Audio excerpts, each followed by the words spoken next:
If you're going to choose options 2, 4, or 5 for extra credit, you're going to need to type that in a Google document.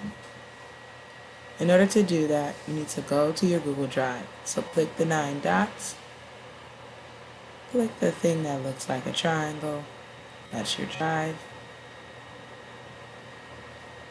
Once you're in your drive, you want to come over to the left-hand side and click New.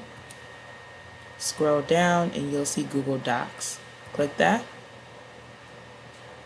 And now you have a new blank Google Doc where you can type what you need to type. Alright? So let's say I'm going to do option 3. So I put that there and I start typing. You can also change the title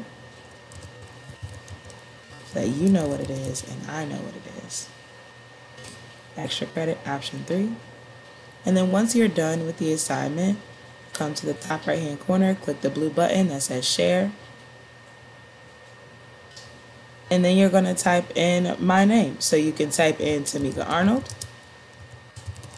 And my email will pop up. You can click it. Or you can just type in T Arnold at GIP.